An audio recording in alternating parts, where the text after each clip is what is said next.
Tom Aspinall is going off on Jon Jones. I have a cat. Peter Yan versus Marcus McGee is currently booked for UFC Abu Dhabi. UFC Noche has been canceled.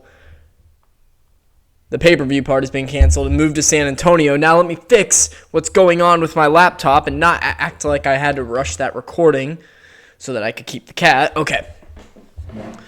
And then I've got some other stuff I want to talk about today, but these are the main things. And let's start off with Tom Aspinall and Jon Jones. Tom Aspinall, if you saw, went on his interview with Daniel Cormier and Chael Sonnen and talked to them, basically saying that he is that he wanted to wish Jon a happy retirement, that Jon's done, he's living his best life, and he said, let's get this division going. He's saying a lot of exciting things are going down, and he officially said that he has a date and a location official.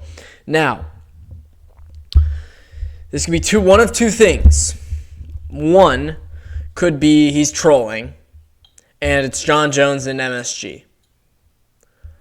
What I think it is I think that the September pay-per-view, the UFC Noche pay-per-view that got canceled, moved to San Antonio, now is a fight night. We need another pay-per-view in September, and ESPN's not going to let the UFC go with just 13 pay-per-views this year. So there's going to be a 14th one. It'll probably be thrown in Vegas. And I think Tom Aspinall is going to be the person who headlines it for the Undisputed Heavyweight Championship, potentially against Ciryl Gane. I wouldn't mind a Volkov fight. And I also wouldn't mind, a Jailton Almeida fight. I think that it should be Tom Aspinall versus Volkov. But because Volkov got robbed and Ciryl Gane is technically the one coming off a win, I could totally see them doing Aspinall versus Gane for the Undisputed Championship. Maybe they do it in London. They do Volkov versus Jailton Almeida. The winner of that fights the winner of the Aspinall fight. I think that's what's going to happen. And then the winner of the Kuniev-Blades fight will get a title eliminator fight against somebody. Maybe Sergey Pavlovich in a rematch with Blades or Kuniev, but we'll see. Yeah. I mean, wow, this is big news. Surprising to hear this from Tom Aspinall. The UFC YouTube page posted this. So there's a lot of stuff going on about that. I don't want to use the video. My dog's barking. But I really do think that this is interesting news, big news, and obviously showing that Tom Aspinall has something in store for us, and Jon Jones might actually be done. So the petition might have worked, guys. But I also could see him saying, Jon's retired, I'm going to fight somebody else, I've got a date in a location. He fights Ciryl Gane, and then Jon Jones comes back and fights as a challenger against Tom next year. I could see something like that going down, absolutely. Willow! She stopped after that. But anyway, this is massive news. So, I'm thrilled, guys. This is great. Jon Jones is terrible. We all saw the MMA Guru video of him with John McCarthy, all that. Come on, Jon, knock it off. As he's literally sexually assaulting somebody. But hey, whatever. All right, we're going to move on from Jon Jones. We're going to move on to UFC Noche being moved to San Antonio. Hallelujah, praise the Lord. I mean, this is an amazing day.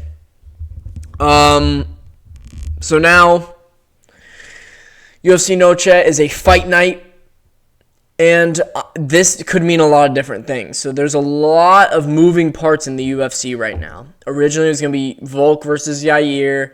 Movsar was fighting Pico. But now, because Peter Yan got booked for Abu Dhabi, if that is official, I could see Evloev not ending up fighting in Abu Dhabi, and he does actually get a title shot in maybe the co-main event of a September card against Volk, or you do Volk versus Evloev in October in Abu Dhabi. You do something different for that, but you book Volk versus Evloev. They might keep you Volk versus Yair. I beg not, because what we need for this event is Diego Lopez versus Yair Rodriguez in a 5-round title eliminator, arguably. UFC Noche, San Antonio. It makes perfect sense. It made sense for the pay-per-view. But they didn't have a champion. They had to force the Yair fight, and I called it I knew that was what was happening, but now, since the San Antonio move for UFC Noche, this obviously shows that, and we haven't heard anything about Volkanovski and Yair recently. So I do think that plans might be changing here, and hopefully they do Yair versus Diego in Mexico. That fight makes more sense and is better than the Jean Silva fight, especially because Yair and Diego have true beef. Get a press conference for this card. Get them on stage against each other. Get them screaming at each other again. Come on. Like, this is what we need in the UFC. And it's like, it's taking a sequence of unfortunate events for it to happen. Like, it's like, for us to get the fights that we want to get, we need something to go wrong in the UFC. So that the fans can get what they want, or the UFC will get what they want, which is just bullshit marketing. Do whatever they want when it's convenient, rather than do what actually is right. So, yeah, I'm just glad that UFC Noche is a fight night now, and we have an extra slot for a pay-per-view that's not going to get wasted in Mexico. And, this is just huge, exciting news now. Let's move on. Petr Yan versus Marcus McGee. Okay, I hate this matchup. It's terrible matchmaking. Petr Yan doesn't deserve this. But the reason I'm going to hold back on my rant is because I know that Petr Yan wanted to fight in Abu Dhabi. He's been trying to fight in Abu Dhabi. The rumor with him and Marcus McGee has been going on forever now because they couldn't find Yan an opponent. And there are a lot of matchup issues going on right now. And I guess they couldn't get Corey Sandhagen, but I could also see that they're doing this to hold off Corey Sandhagen in case Merab wins. And then if Merab wins, he wants to turn around in September, let's say, or August. We throw, Merab wants to get back in there. Yan will be fighting Marcus McGee. You just do a quick Corey Sandhagen fight. And I could also see the same result happening for Sean O'Malley if, in fact, Sean O'Malley does beat Merab this upcoming weekend, which I'm super excited for this card, actually, guys. I'm being for real. I'm really excited for this card, really excited for the weekend, and I'm excited for the predictions, man. There's going to be a lot of good fights on this card, and I'm excited to watch it. But this is a good fight. And I understand the matchmaking because Yan, I know, wanted to fight in Abu Dhabi, and he accepted this fight ultimately. Now he understands this is a bad fight for him in terms of rankings, potential loss compared to potential winning. If Yan wins, though, he still becomes undeniable for a title shot. I don't care if it's against Marcus McGee. He beat a Davison Figueiredo on a win streak after beating Song Yadong on a win streak, and then he beats Marcus McGee also on a win streak. I mean, it would make Petr Yan the undeniable number one contender. So I still think that Petr Yan, and you could argue he needed one more fight. And so even though it's against Marcus McGee, it's still a good fight for him in terms of he wins, he will get a title shot. He better get a title shot. But we'll see. Now, this is going to be a great fight. Whether or not it's bad matchmaking in terms of rankings and all this. He's going to win this fight, in my opinion, and it's going to be a great fight. Sorry, I jumped ahead there. But I'm being realistic. I do think it's going to be a fantastic fight. And now people are obviously mad at this, all this. I can't even scroll down, but you can see the comments, or actually you can't see the comments, I'm blocking them, but people were saying, the fuck is this, fire Dana. Someone said, y'all sleep on McGee, this is actually going to be a pretty good fight, and people were, in the replies, all upset for some reason. I really wish I could scroll down here, but whatever, doesn't matter. This is going to be a great fight. Bad matchmaking, but still going to be a war, going to be a banger. Marcus McGee is a fun striker. He's really technical, and I do think he's really good. Like, I do think of any of the bottom bantamweights right now, Montel Jackson, Kyler Phillips, Vinicius Oliveira's got a lot of talent, but he's matched up with Kyler Phillips, which is also a great fight. I like Marcus McGee more than Montel Jackson. I like Marcus McGee more than any of the bantamweights right now between 10 and 6. Bautista doesn't deserve this fight. I just think that in terms of the young up-and-coming prospects at bantamweight right now, Marcus McGee is one of the more intriguing ones, and I do think that he's a very good striker, very good overall fighter, and I think he's very tough, and I think this will be a great fight, and I think it could be like JON gritting it down.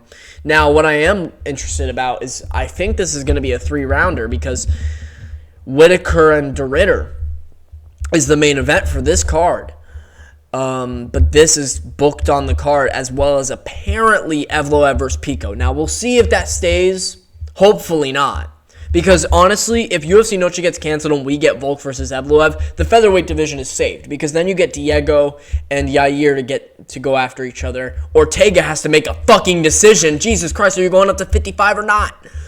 Arnold Allen's going to get back in there hopefully relatively soon, especially if they do a London card in September. I absolutely seeing him for Tom Aspinall. I absolutely see him getting on that card. The featherweight division is really going to be saved if UFC Noche does get canceled. And this, it's not terrible for the division, so I don't mind it. And it's going to be a fun fight to watch.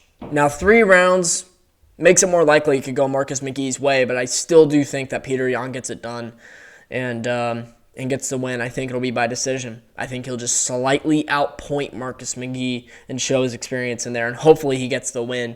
Or Marcus McGee gets the win and he gets a title shot. I mean, we'll see. And it'll be another, Tim Welch guy versus, or at least MMA Lab guy against Merab. So we'll see. There's a lot of different things going on. I think Peter Yan wins this fight, but still, great fight, terrible matchmaking, but I'll live with it. It's not terrible for the division. It's not holding anything up, and I like seeing Peter Yan get another win to guarantee him a title shot, make him more deserving. I like it. Moving up the card. Moving on to a different topic. So I've got a few different things that I want to talk about here. Let's start. Eeny, meeny, miny, mo. I got 3 different things. Let's start here as it loads. Oh, yeah, Dan Ige and Patricia Pitbull are fighting each other on UFC 318. Awesome fight. Good matchmaking. This is the fight that I wanted, to be honest. Everyone was talking about, do Ige versus Pico? Not really. I'm not really into that. I like Pico more against like Yusuf Zalal or David Onam. Just somebody a little higher up in the rankings, while Dan Ige is like holding on for dear life to his ranked position. This is a good fight for Pitbull. Similar styles, lower level guy for Pitbull, more of a chance for him to win, still puts him at the bottom of the rankings. I think this is a good fight for Pitbull. It's on a pay-per-view. Now the one issue I have with this fight is that the UFC 318 card is not good. And this is the 13th fight booked for that card. See, there's an issue here. That is not that good of a card. It's Max Holloway Poirier. The co-main event currently would either be this or it's going to be Marvin Vettori versus Brendan Allen. Now, there's a lot of different things I could say about that being the co-main event. Now, if that is in fact the co-main event, I will lose my shit. And the UFC will get slandered if that is in fact the co-main event. Let's hope that it's not. And let's hope that we get an Arman Tsarukyan fight against Dan Hooker. Or we get, I don't even know. I mean, who's available? Jean Silva versus somebody. What Jean Silva says, he's booked right now. Diego Lopez. maybe, but I could see John Silva being against somebody else. All I know is that 318 is worrying me a little bit in terms of the card. And there's some decent fights on there, and I'm excited for the card, obviously. But and it's a deep card from what I've seen for the most part. But there's no other big fight. And we need at least one more big fight on this card. So, it's unfortunate, and we're getting closer to the date. I mean, we're a month and a half away from this fight. If we're going to be hearing about a co-main event, it's going to be now, so hopefully we hear about it soon. Especially if they're going to announce the September pay-per-view relatively soon. So we'll see. But all I know is that this is a really good fight. It's a good matchup for Pitbull, and hopefully the UFC can get one more big fight for this card so this card can be full and actually a good card, because you don't have an actual title fight main event, so you probably want to stack the card, not make it Marvin Vettori versus Brendan Allen as the co-main event. Now, of course, they're going to have beef on stage, but who really gives a fuck about that? I don't give a fuck if there's beef. You're going to be watching Marvin Vettori versus Brendan Allen. It's not like it's going to be a fucking technical war, all right? It's going to be a scrap, and that'll be it. So we're all here for the beef in that fight. We need another big technical fight on this card. Even a Kyle Barajo. Something. Just something better to give us a little bit of momentum on this card, but we'll see. We'll see. That's all I can say. Anyway, let's move on to something else. Let's move on to this. Ozamapicov is fighting Torres, Finny. Kill him! Please. Now, I don't know if any of you have been seeing Ozamapikov's Twitter. And actually, let me pull this up. I want to pull up Ozamapikov's Twitter. Oh. You saw my Amazon. Uh-oh. I don't care what you saw in my search history. I got nothing to hide. Ozamapicov. Let's go to his Twitter page.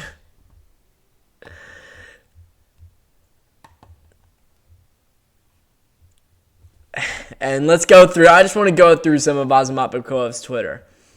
Now, I was a fan of Ozamap before his Twitter because I really liked his finish over Zachary Reese. But honestly,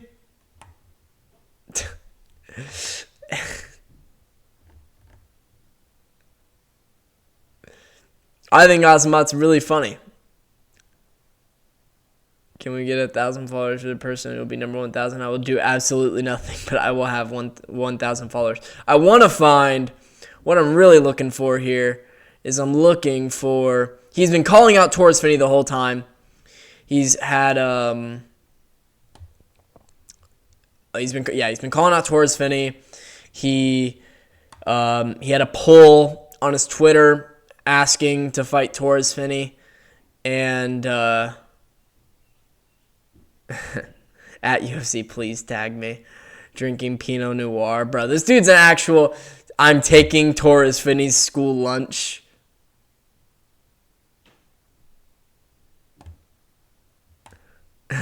God. But I'm looking for his AI-generated video of him fighting Torres Finny.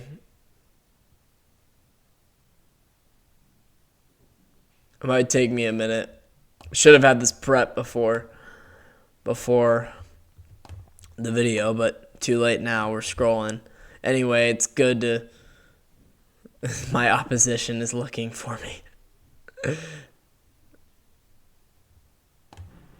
We have an excuse to scroll through Ozamap's Twitter, so, whatever.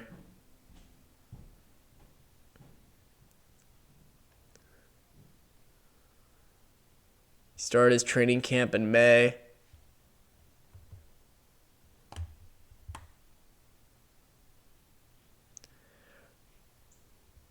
Alright, I still can't find this video, unfortunately.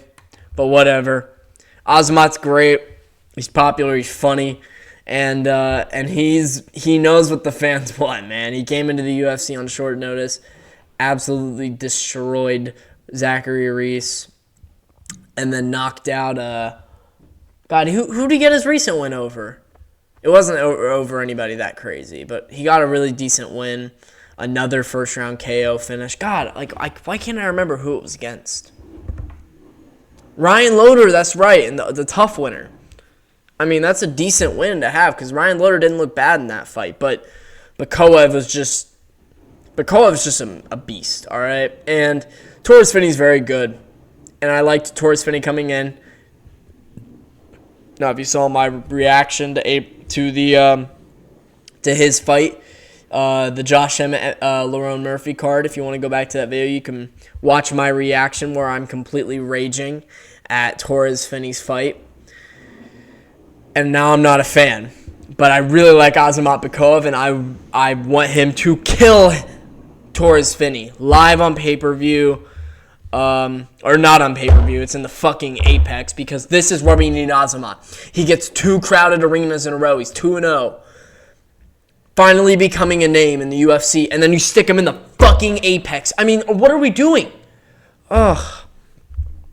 And they did the same thing for Oban Elliott. Now he's back in Baku, but he's fighting a dude on his debut. It's just, I fucking hate the UFC and sometimes with just what they're doing to their young talent. Stick it on the Apex.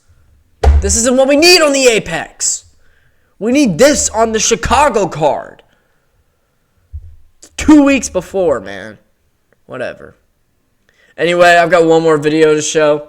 And it's random, but I sent it to my account last night. I looked over it again. It's about Bo Nickal. And, obviously, there's no reason to talk about Bo Nickal right now after his massive KO loss. But he goes on this this rant. And he basically just starts talking about how to be the top of the MMA, you have to do this and that you have to do that. He's like, to be against the top 15, be the top 15 in the world, you got to do this, you got to do that. This dude is coping. He just got annihilated by someone in the top 15. He lost the first round, got finished in the second round, and quit at the first moment of adversity. And then he's going on to be top 15 in the MMA. Just watch. The point where you can compete at a world-class level. I've been fighting professionally. Hold on. You're going to see my personal account. I don't really care. What it takes to win a fight at the world-class level is not what it takes to win in wrestling at the world-class level. For you to win at a world-class level in wrestling, you have to wrestle thousands of hours, really dedicate your whole life. You've been wrestling for almost 2 decades. You're just getting to the point where you can compete at a world-class level. I've been fighting professionally for less than 3 years, and I'm already competing with the top 15 guys in the world. That's not really a possibility in any other sport. Because of that, you also have people coming into the sport that aren't really invested in it. They don't understand it at a deep, profound level. Vast majority of people that are watching fights are all betting on it. They put $10 on a parlay and they want to win some money. That's not a thing in wrestling. It's more pure. It's more real. What it takes. What is he talking about? No, I'm being like, what is he talking about? I don't know what this dude's talking about. A majority of MMA fans, they're just not invested in it because they just bet on it. It sounds pretty invested to me, all right? They're putting money on you assholes, and you go out there and you fucking shit up the bet against RDR, man. And he's like, I've only been, to be so good in wrestling, you have to train since you're a little kid, and then you have to be really good, and then you can get to world-class level. But for MMA, I've only been training for 3 years, and I'm already competing against the top 15 guys. He wasn't competing. Yeah, first comment on the screen. Bo is, in fact, not competing with the top 15 guys. It's just... RDR crushed you, kid. This dude is absolutely coping. And he's acting like he's some expert on MMA. And, he's just I'm already training, fighting the top 15 guys in the world, And, I haven't even been training for 3 years, man. This is what you gotta do, all right, to be the top. And then he just starts randomly talking about how fans aren't invested in it and people aren't invested in it because they're betting on it. To bet on MMA, you gotta be pretty invested in it. And now I've bet on MMA a few times, won some money, lost some money here and there, but who actually gives a fuck? To be brutally honest, there are people invested in this sport. Plenty of people, more than Bo Nickal thinks, and I don't give a shit really what he has to say, because this dude he's a coper, and he's been saying other shit on this fucking podcast that I don't even want to talk about, man. It's just embarrassing. Bo Nickal, get off your podcast, bro. And I had an argument with somebody, some idiot, after Bo Nickal lost to RDR. I was shitting on him about how are you going to go on these podcasts and talk about you're going to beat DDP and you're going to smash Hamzat and you're going to, you beat Whitaker. You were watching the DDP Whitaker fight. And this was after his Val Woodburn win, mind you. And he's like, I think I beat both those guys, to be honest. Seeing Whitaker, get taken down like that and seeing DDP get taken down like that, I just don't see them standing a chance against me. So I got upset at that, rightfully, right? And then people are like, well, Bo, he's been hyped up by the UFC. You don't think he's going to promote himself? You don't think he's going to back himself? What do you want him to say? That he's going to lose? I don't want him going on podcasts every single week talking about how he's going to do this and he's going to legacy this and legacy that and he's going to smash this guy and smash that guy. And he's already talking about being world champion, already talking about the Hamzat fight, already talking about the Whitaker and TDPs, and I smash Adesanya. This dude is just completely out of his mind. He's out of this world in terms of his mindset.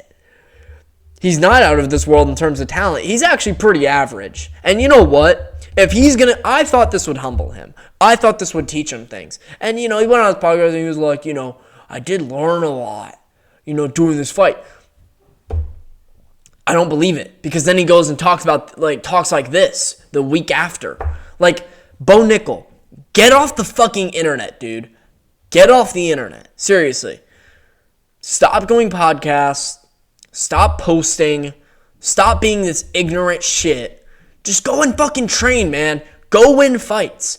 That's all we care about. And if you're going to not win fights, you're going to get hated on. And there's a difference between having your word and owning up to it. And so people are like, God, I hate Ilya for how cocky he is. Ugh, I hate Ilya for how cocky he is. Someone give this dude some humble pie. Ilya's the world champion.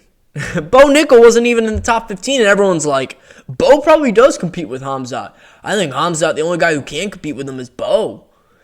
Bo could compete against the top 5 right now.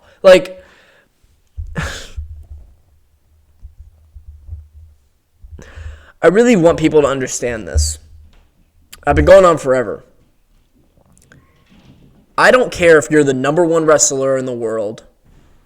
The difference between the number 1 wrestler in the world and the number 30 wrestler in the world is extremely minute. So even if someone says they're D1, people are like, well, wasn't he a champion? And honestly, it's more of the D3, D2 guys that get into the MMA space because they're a little more raw with their wrestling and they're willing to learn new things. While these D1 guys and these guys that have committed their whole life to it, they talk like they're the best in the world, and then they go out there. It's harder. Obviously there's guys who've done it. But, Dylan Butka. These guys aren't good. Just because you're the number 1 wrestler in the, you're this high-level NCAA wrestler does not mean you're going to succeed in MMA. And Dricus Du Plessis went on and talking about this, how, listen, I don't have a problem with Bo.